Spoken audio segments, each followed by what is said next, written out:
Hello, welcome everybody. Today is going to be a fantastic live. Excited to be joined by Dr. Jamie Shamonki from California Cryobank, and we are going to be talking about why people use a sperm bank and how to get started. Also, very excitingly, we have teamed up with California Cryobank and Donor Egg Bank USA to give one of our very lucky readers in the US the chance of receiving $2,000 worth of voucher to use towards one of their services, which is the most incredible opportunity. So we'll talk a little bit about that today. You can head to our link in bio, find out more, apply now. It's a fantastic opportunity running until the 1st of July. So head to fertilityhelphub.com to apply if you're looking at donor eggs or donor sperm in the USA. We have some great questions that have come in for today's live with Dr. Shamonki, who is here now. Have your questions ready. Tune in, enjoy, and it will be very educational. Hello, good morning. How are you? I think it's so nice to see you again. You too, you too. I've given a brief introduction to yourself, but for those who are joining, please could you say who you are and tell us a little bit more about California Cryobank? Sure. So I'm Dr. Jamie Shamonki. I'm the Chief Medical Officer of California Cryobank. We are one of the oldest and largest donor sperm banks in the world. I've been with the company for about 9 years now, which is hard to imagine. None of us little girls grow up going to medical school and thinking, I want to help run a sperm bank someday. But it really is an amazing place. We help so many families all over the world in probably 40 countries or more. Fantastic. Amazing, amazing. I have just briefly announced to our readers that we have teamed up with California Cryobank and Donor Egg Bank USA to give one of our readers the most wonderful opportunity of $2,000 worth of credit towards one of your services, so to help with donor eggs or donor sperm. So please head to our link in bio to read more and apply now if you're in the USA before the 1st of July. And today we are going to be talking about why use a sperm bank to choose a donor and also how to get the process going. So I've got some great questions to ask you, if that's okay. Yeah, excited. And if anyone has any questions for Dr. Shamonki as we start to talk, please do interject and we can have them answered. So the first real question is, what are the reasons for using a certified sperm bank to pick a donor and to buy vials of sperm versus going with a friend or a relative, for example? Sure. Well, that's actually a really great question. And it's important for every family who most of us know at some point, okay, I'm going to need to use a sperm donor, whether you're in a heterosexual relationship and you've learned that male infertility can't be addressed by the current medical treatments we have for male infertility. I know you could share your story, Eloise. Or if you're in a relationship or a single person who just doesn't have access to sperm, right? Mm-hmm. But it's a very important question to ask, do I want to use a commercial sperm bank, or do I want to, say, use somebody that I know to donate sperm? In the US, the FDA calls that person that you know a directed donor. So this is something that we recognize as a process, and actually a lot of people come to California Cryobank every year wanting to use a directed donor. Some of the reasons why that might be a good choice for your family are, practically speaking, when I see people that are in a relationship, if there's a relative that seems like a good fit to your partner, it can be a nice way to combine your genetics. And so you feel like, especially two partnered women might have a brother, and it's a kind of nice way to get those genes in there. Another thing that people do like about it is there's no question of anonymity. I know this is something we're talking a lot about these days, as we should. Some families say, I want my child to have access to this person from the time they're very young. And so this is a way to be able to address that. And there's also no question typically about how many other families will be related to your child, which again, I mean, there's a give and take. We can talk a little bit about sort of the benefits and concerns around that. But for people where that's really important to them, you have a little more control. But what I always tell people, and actually my stepdaughter and her wife are going through this thinking right now, as I say, why don't you think about who is going to come to our Thanksgiving table? Mm-hmm. And how do we feel about your children's biological donor being at that table? Some people say, more the merrier, that sounds wonderful. And some people go, oh, good point. So I think it's a really important triage point in a family conversation. But Um, it's not just the sort of family member or friend who might be the donor, it's also their family too, isn't it? So because we very briefly thought or not thought about, but even just had a slight conversation around one of my husband's brothers maybe being our donor, and it was a fleeting thought over one night.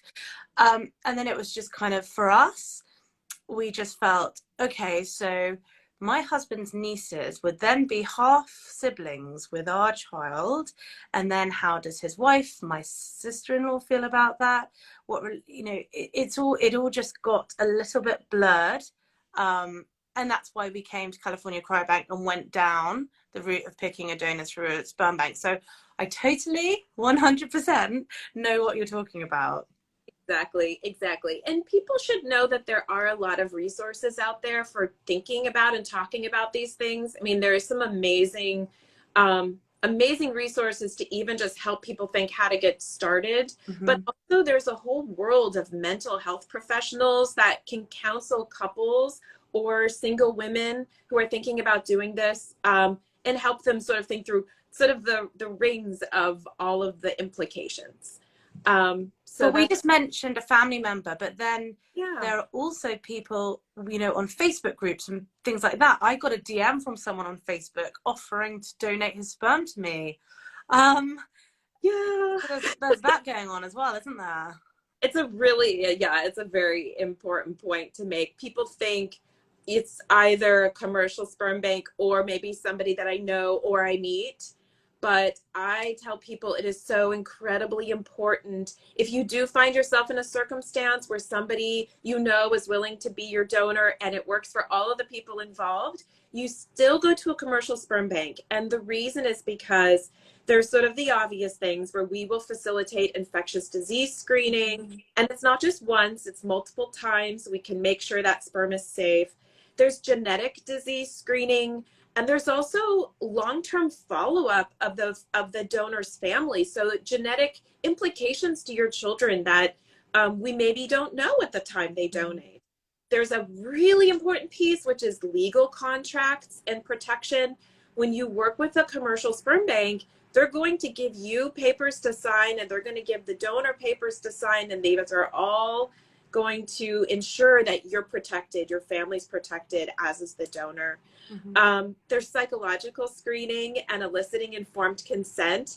You know, this is not something that we want people to sort of say, sure, this seems like a nice thing to do. This is like donating blood, but it has implications Forever. in their Mm-hmm. life, right? Mm-hmm. So, and you know, there's the other thing, which is on these Facebook groups, I've heard a lot of scary things about somebody being told that I'm only donating to you and this one other family, and then they find out years later that there's dozens and dozens of families because Yeah. nobody holding that donor accountable, and maybe Mm-hmm. their psych screening. So yeah, Absolutely. Someone has just asked how to get the process started, and I know we're going to talk a bit about that shortly. For anyone who has just joined, in case you've missed, we've teamed up with California Cryobank and Donor Egg Bank USA to give one of our readers the most amazing opportunity of $2,000 worth of credit towards donor sperm, donor eggs, their services. So head to our link in bio to apply for that now. If you would like to look at the California Cryobank website and look at their level 3 subscription of donors, we have a code for that, which gives you free access to that, which is worth $250, which is amazing to get your search going. And the code for that is FHHXCCB. So I just wanted to let people know that in case they wanted to be searching whilst we're talking. So yes, sorry, back to where we were. absolutely. Um, I think I'm happy to tell people how to get started. Hmm. There's one additional consideration that should go into your thought process before you pick where this donor is coming from. And that comes down to this concept of identity disclosure.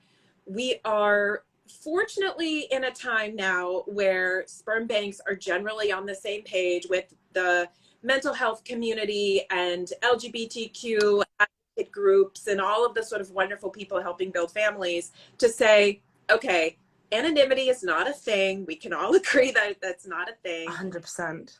Yeah. And to donors to recruit them and promise them anonymity. So where California Cryobank is right now for the last several years is all of our donors must agree to be identity disclosure, which means at the time that the donor conceived person turns 18, they'll have access to that donor's identifying information.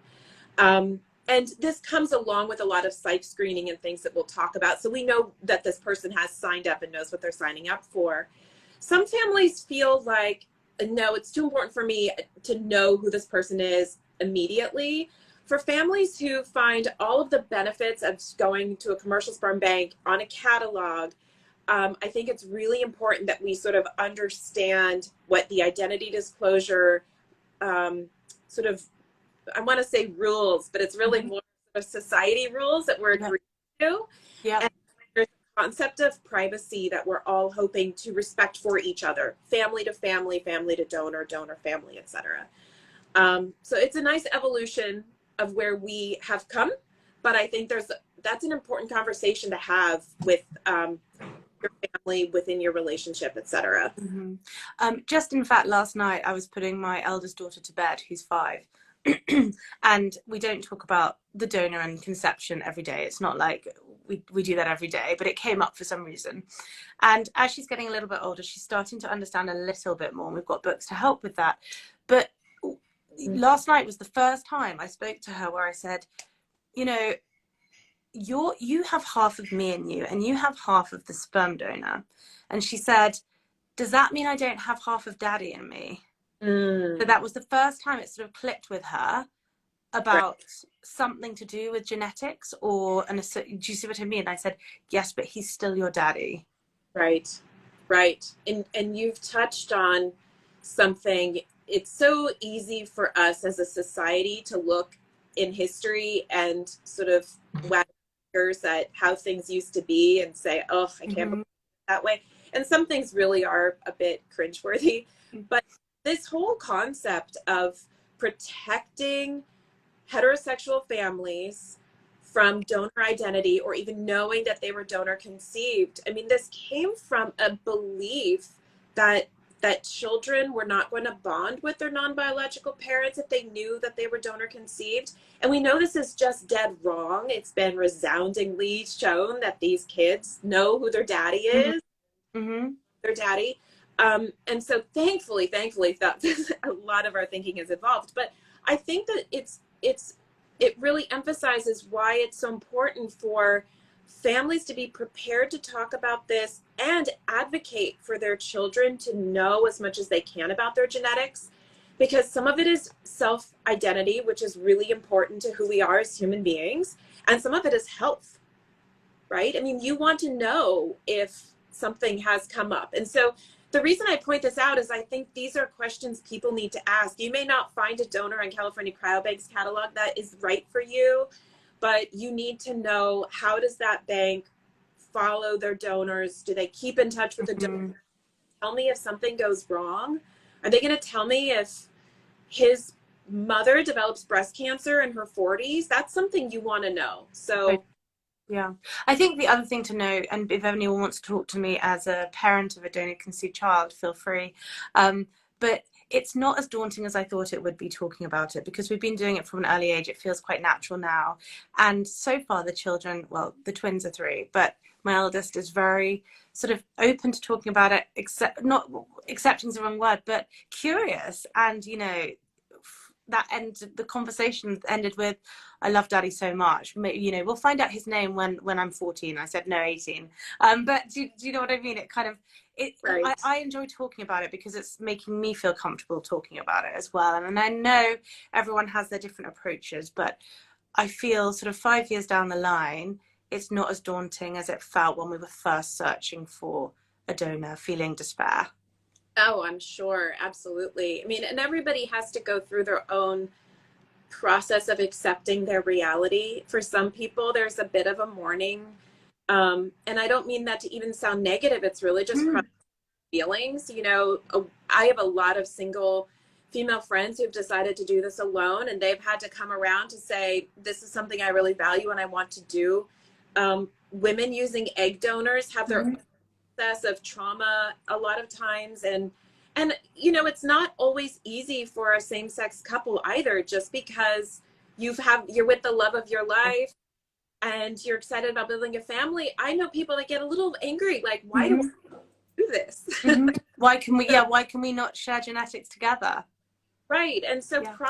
those emotions, that's part of building a healthy relationship, building a healthy family, and being able to talk about that is so empowering to your children. When they're Mm-hmm. talking about their family, they should feel zero shame and absolute pride that, wow, look at the extent that my parents went through to make sure that I arrived on this earth. Mm-hmm. Absolutely. You touched on something before that I just wanted to sort of clarify.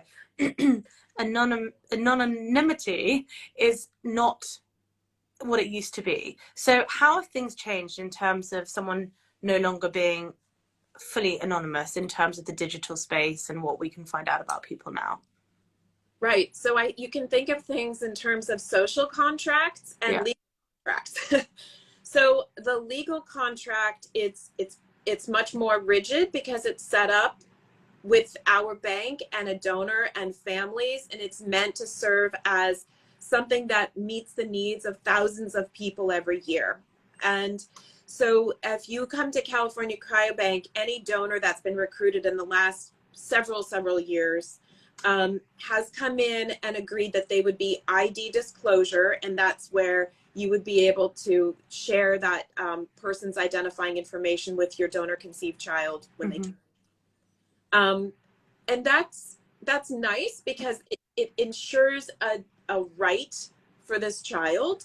And I think that it mentally prepares and psychologically prepares these donors when they're coming in the program. So if they're agreeing to do this, we're getting the right kind of person. Mm-hmm.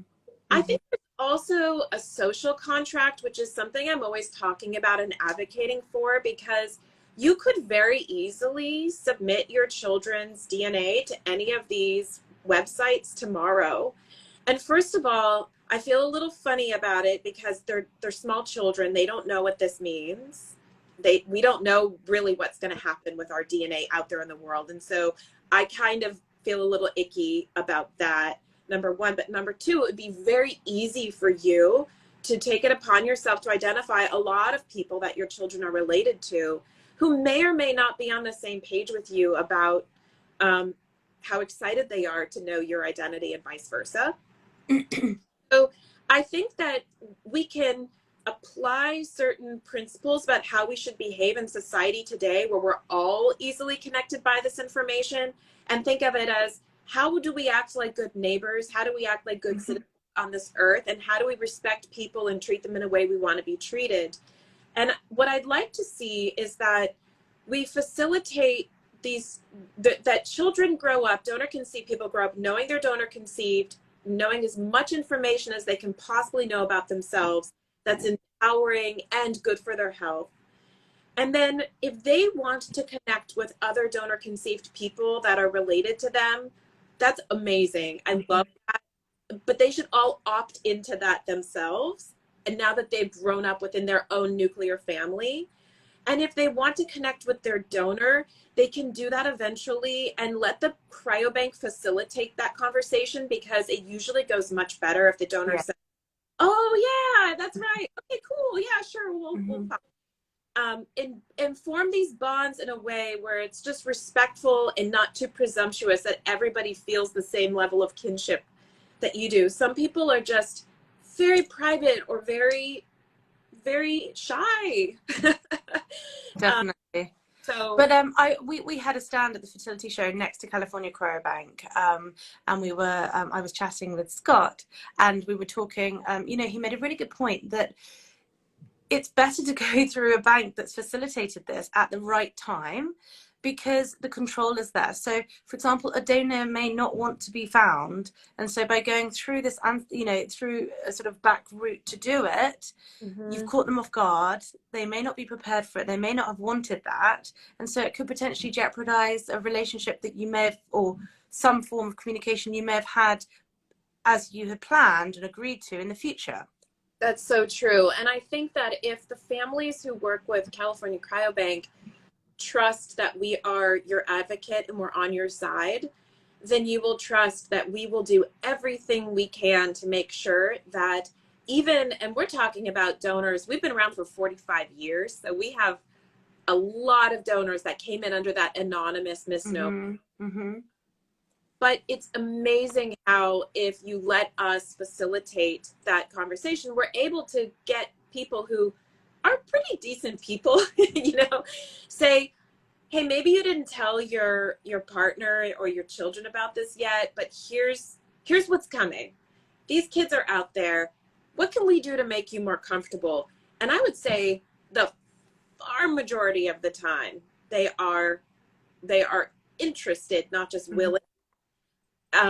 But yes, it's so much better to go through the cryobank. We have professionals that do this too. I think I would be pretty good at it, but I still want the people at my bank who do this all the time to handle it, because these are like the professional. Absolutely, Yeah. absolutely. Um, some people have been joining and asking about the code and what's going on. So just so I can explain briefly, apologies to interrupt here, but we have teamed up during Pride and until the 1st of July with Donor Egg Bank USA and California Cryobank to give one of our readers the opportunity of $2,000 worth of credit voucher towards their services. So donor eggs, donor sperm. So please head to our link in bio to find out more and apply for this incredible opportunity. The California Cryobank are also giving our readers free access to their level 3 subscription, where you can see all the donors on their books using code FHHXCCB. So that is what we were talking about earlier. Now, I've got some questions for you, and I've talked so much, my voice is going a bit, but about screening, what to expect, and how to start navigating the catalogue. So where do people start when they get to your website? Sure. So it's really important. I think we have the best website and the best company. I really I like people to think about, sort of, before they look at a catalog, that they are checking off a few really important boxes that the bank is doing when they're recruiting donors. Banks are the same, and unfortunately it's really easy to imitate some of this stuff. So I'm going to give you a really quick list of things to think Please. of. Okay. And then we'll talk about how you actually start Mm-hmm. for donor.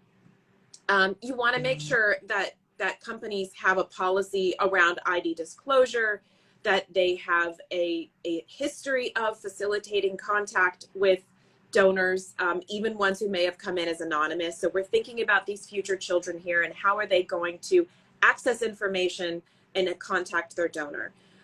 You want to make sure that they are in touch with donors indefinitely, so that you can receive important healthcare information about your kids in the future. From a screening perspective, you want to make sure that they are doing psychological screening. Everybody is doing infectious disease screening. Everybody should be doing some level of genetic screening. But on the genetic screening level, if you have a genetic counselor that is facilitating family history review and really thinking about that, they should be eliminating things that are obvious and things that are a little bit gray, presenting to you, so there should be full transparency of this donor's genetic information, so you can speak with your healthcare provider and make a decision. Criminal background checks. This is another. So there's a few things you just want to make sure they're doing this, sort of going above and beyond. What about mental health? Mental health is incredibly important. So I mentioned psychological screening, and it really consists of two parts. One is the screening piece. So we're doing psychometric testing. It's interpreted by a PhD psychologist who says this person might have a tendency for mania or depression, or something that makes them genetically a risk. So we would eliminate that person as a candidate. There's another whole piece, which is, I think of it as informed consent for the donor, but it's also making sure that these donors are doing this for the right reason. Is this an altruistic gift? Are you telling your parents? Are you partnered? What are you going to tell your future children? How do you feel about LGBTQ family building? So it's amazing because people will self-select out. They might have normal testing, but when the psychologist asks them all of these questions, a lot of guys, and we want them to do this, walk out going, not for me. So what percentage of men get through to become sperm donors who apply? Fewer than 1%. Wow. Yeah. That's incredible. Yeah. I know, it's incredible. And that's why, and it's a really long process. I mean, it takes months. These people are amazing. And by the time they get through, they really are committed to, they know what they're doing. And it's sort of this ultimate altruistic gift. I mean, I get, I think about it. They're amazing. I had the fortune of interviewing one of California Cryobank's donors last summer, and he was just the nicest guy. It was such a lovely chat, and it just made me feel, so content with having used a sperm donor, having spoken to him about his reasons why, his thought process, all of the above. It was incredible, and why he was doing it. Yeah, no, I mean, I think that there's an old stereotype, which may have been true in the 80s, but it's just, guys are not making quick money here. There's nothing like this. And they really are, by the time they get through all of the screening, very altruistically motivated. Yeah, they're good people. Absolutely. So what about, so you mentioned, sorry, were there any other things you think people should think about once they get to the sort of selection process on your site, like considerations such as genetic compatibility, CMV status, that kind of thing? Exactly. So for everybody, it's a personal journey, but I think the kind of best way to start is certain restrictions that are non-negotiable. So if you're in an international location, like if you're in the UK, for example, you need to filter and make sure that the donors are compliant. And as I said, we ship to 40 countries, but there's certain countries where it matters. So do that first. And it matters where you're having treatment, right? Rather than where you reside. Correct. If you're in the US, all of the donors will be available to you. And then if you're partnered, especially, it's important to talk about, is the hair color, eye color, height, something like that important? Does it matter if they're Jewish or not Jewish? Certain families have different preferences, and you can filter by this. We also have ethnicity, reported ancestry, and even DNA ancestry. That's important too. You can filter there. But then there's some additional considerations that will matter to your doctor potentially. So CMV is one of them, CMV status. This confuses people. So if you're confused, it is okay. And you can message me later and I will explain it again if I need to. But CMV, quickly, it's a virus. It causes a kind of benign cold in most of us. About 50 to 75% of us have had CMV at some time and don't even know it. The reason it matters to some doctors is if you've never had it before and you acquire CMV while you're pregnant, it could have devastating effects on your fetus. So none of our donors are currently actively sick with CMV, but some of them have had it in the past. And there's a subset of doctors that don't want you to use even a CMV past positive donor if you're CMV negative. So this type of herpes. Yeah, it's actually in the family. It's in the herpes family. Exactly right. And that's why it stays in your body forever. So even when you've gotten over it, there's some very minimal amount of potential shedding of virus. This is contentious in the scientific community. I have my own beliefs, but you should talk to your doctor. It's an interesting one because I remember having this thought about picking our donor, whether he was CMV. I was CMV negative, so we were advised to pick someone who was also CMV negative, but we liked someone who was CMV positive. So I said to my specialist in New York, what shall I do? I said, the funny thing is, if you were trying to conceive or conceiving naturally, you wouldn't be testing that. So how much does it matter? And I guess it just depends, doesn't it? If you've got the choice there, it's Yeah. another thing just to sort of have more control over, I guess. It's and again, it's not even a matter of control. I think for you, we make it evident because some doctors have a policy. Okay. But I frequently advise people that, and it also depends on what kind of procedure you're having done. I think that it is a very low risk, but I am not your doctor. So that's why I always tell Yeah. people to make sure that their doctor is on that same page. Mm-hmm. Makes complete sense. It heterosexual couples that are having intercourse and having babies the old-fashioned way, they do that. So you're very wise. The other is genetic compatibility. So it's pretty common now that people have this expanded carrier screening panel done on themselves. We do an expanded carrier screening panel on all of our sperm donors. So what that is looking for is carrier status for a recessive condition. So remember from 7th grade biology class, a recessive condition is one like cystic fibrosis, where you need to inherit 2 mutations, one from each biological parent, in order to express that disease. So we can screen people ahead of time and know if they're a carrier for recessive mutation. And what you want to avoid is to have both of you being carriers for the same mutation.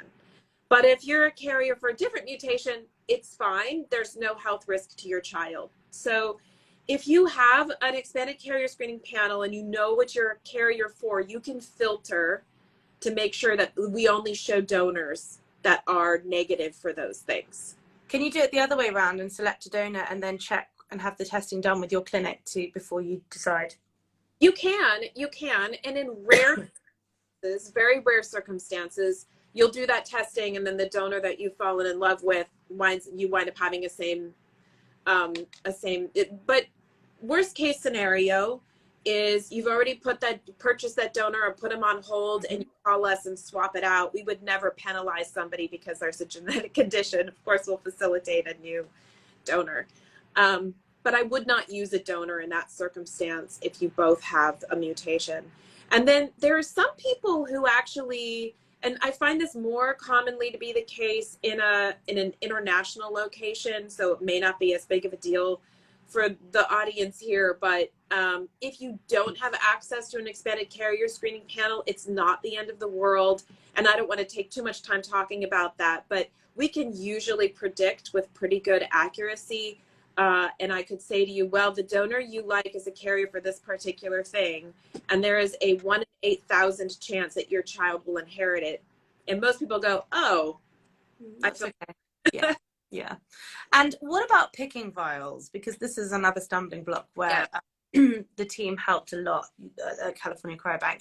How many vials should you consider purchasing for a cycle of IVF, not knowing whether it will, or IUI, whether it's going to work straight away, and also from perhaps having a sibling in the future? Yeah, no, it's really helpful if you have an idea of what kind of procedure you're going to do. So a typical scenario, if you have younger same-sex couple, presumed fertile, not doing reciprocal IVF, they may say, I'm going to do IUI because you're fewer medications in your body, less expensive, and pretty good chance of success. If you're doing an IUI, you're going to use 1 vial for every cycle, and I think the blended average rate of success is like 20% per cycle. Similar to, having intercourse in, heterosexual intercourse, right? So biology is biology. And so in that case, you want to just sort of have enough vials that if you're committed to doing, say, 3 IUIs and then moving to IVF, you have 4 vials in that circumstance, and you can do the math. If you're going straight to IVF, and if you have a pretty decent egg stimulation, you only need 1 vial to inseminate all of those eggs and make a bunch of embryos.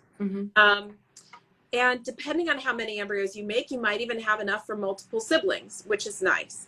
So you can imagine the number ranges from 8 vials for 2 children if you're doing IUIs to maybe just 1 vial. So it's just very important that you are having a conversation with a healthcare professional. There are certain markers they can do to give you a sense of how fertile you are. They can predict based on your age and some of these markers, and that can inform your thinking. The one thing that I caution people with, because I obviously can't provide a bespoke solution to everybody who's listening. The one thing I caution people with is, you mentioned siblings. A lot of people are so focused on having this first baby, and they don't think about how much they want to have another child, but they often do. And our donors sell out immediately. We Mm-hmm. the number of vials because we restrict the number of family units that we'll create from a donor. So you'd never want to go back and find that those vials are no longer available. So it's best to plan ahead. I am not an expert on pricing, but I know that if you build your family, you're complete, and you have extra vials, you can sell them back. Yeah, we did that. Great. Yeah. So you know. Exactly. Yeah. Yeah. um, Exactly. Exactly. it's better if you can, when you look at the whole cost of getting pregnant and then raising a child, one or two extra vials is not Exactly. bang Exactly. To breaker. give you options, to give you options for the future. 100%. Yeah. Absolutely. Well, thank you so much, Dr. Shamonki. That was fabulously educational and helpful. I hope it was for everyone who joined today. For anyone who missed it before, we have teamed up with California Cryobank and Donor Egg Bank USA to give away $2,000 worth of credit towards donor sperm, donor eggs, their services. So head to our link in bio on the Fertility Help Hub website to apply now. It ends running for June, ends on the 1st of July. So make sure you get your application in. And yeah, if you want to search for a level 3 subscription on the California Cryobank website, please do with code FHHXCCB, which is in this chat. So yeah, brilliant. Thank you so much, Dr. Shamonki, and everyone for joining. Always a pleasure. So nice to see you again. You too. See you soon. Thanks, Okay. everyone. Bye-bye.